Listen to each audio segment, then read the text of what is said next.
The truth, when we speak about the capital T truth, is existence. It's consciousness. It's divinity. It's soul. It's spirit. Now, is that dependent upon us perceiving it? No. And one of the ways to know this, I'm a scientist by heart, so for me, it's always important that an answer be grounded not only in a sense of rightness and spiritual experience, but also in terms of something that makes sense. And if you think about existence or soul, spirit, divinity, requiring us to perceive it for it to exist, then it would have lots of breaks in its existence. And our scriptures date back thousands of years and are telling us the same thing. And there, of course, are people who teach that the scriptures literally had no beginning, have been eternal always, which means that the truth cannot depend upon how I'm perceiving it. Today someone is there to perceive it, tomorrow someone isn't. Well, then whatever it is, it's not eternal.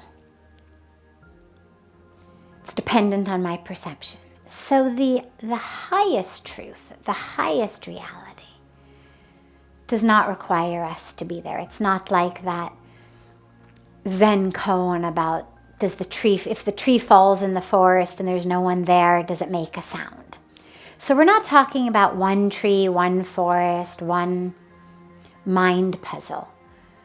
We're talking about existence. Reality, truth, does not require us.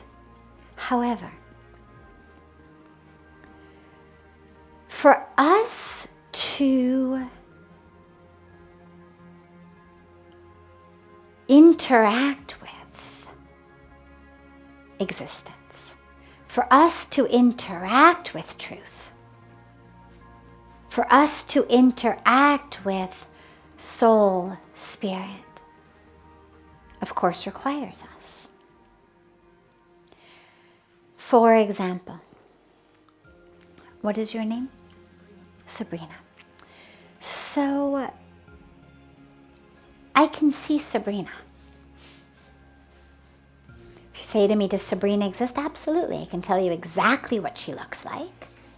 I can tell you a lot of things about her from a physical level, because I can see her with my eyes. I know she exists because I see her. But if I close my eyes, if I ask her to speak and she speaks, then I still know she exists because I can hear her. But if my eyes are closed and she's not making any noise, and she doesn't have any distinct smell, or I don't have a nose that's good enough at picking up distinct smells at a distance, and she's too far for me to touch her or taste her, I have no way of interacting with her existence. Now, she didn't cease to exist because I ceased being able to interact with her existence. She didn't lose, but I lost.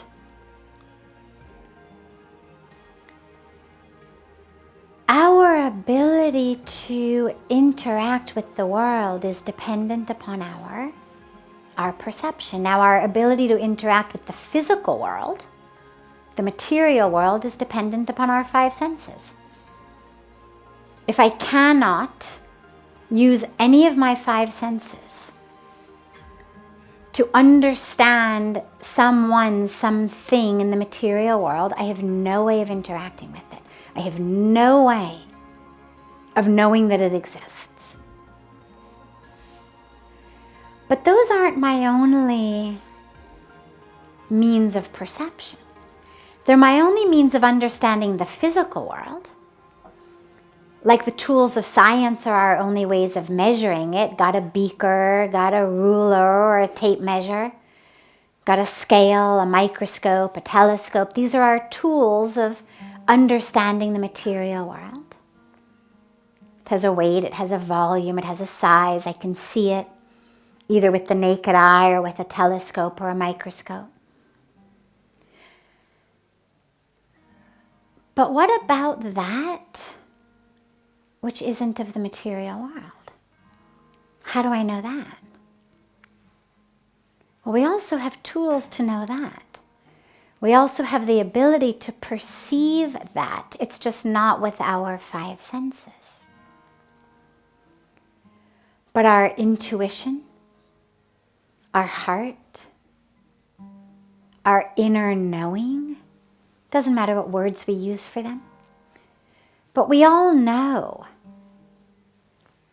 that we've had experiences, whether we accept and admit them or whether our intellectual scientific mind says, oh, that didn't happen, ignore it, pretend it didn't happen. Either way, I would imagine that probably everyone here at some point has had at least one experience of knowing something that you don't really have any way of knowing.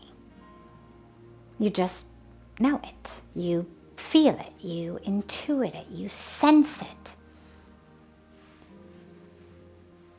And that's essential because it is that other sense or other senses through which we are able to interact with the non-physical world. Take something as simple as love. Can't use my five senses. And yet, how tragic would it be if we couldn't interact with love? But we have to rely on some means of perception to feel it, right? I mean, what does love feel like? How do you know someone loves you? It's a great question. And of course, there's not one right answer either. But something that we would all agree on is just you feel it. And it interestingly has nothing to do with what people say.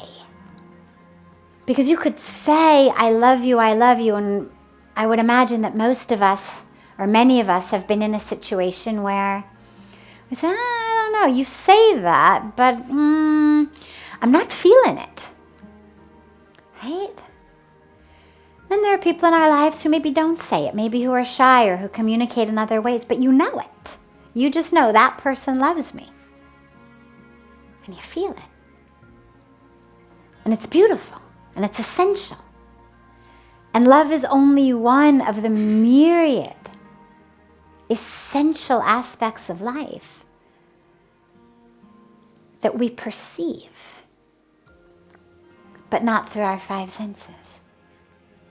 And so it's up to us. It's not that reality or truth needs us to perceive it in order for it to exist. But we need to perceive it in order for us to actually be able to experience what we came on earth to experience, which is the truth of who we are.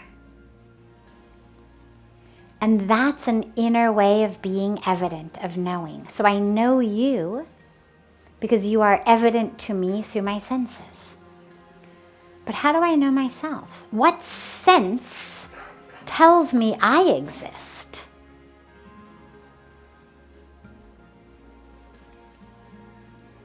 What tells me I exist? How do I know I exist? That's what we call self-evident.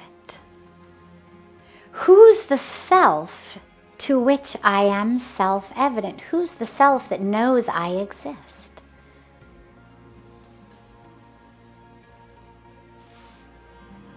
And that's what our internal spiritual perception is. That's what this path of meditation and inquiry is about. Who am I? Not what do I feel like? Not what do I sound like? Not, oh, where's a mirror? What do I look like? Because that keeps changing. But how do I know I exist? In what way that isn't changing? And when we experience that, then we really touch self-evident. But my self exists whether I'm aware of it or not, whether I spend this life in the eat, drink, and be merry camp, whether I spend it in the he who dies with the most toys wins camp, regardless of which camp I choose to align with, my true self exists. But I need to interact with it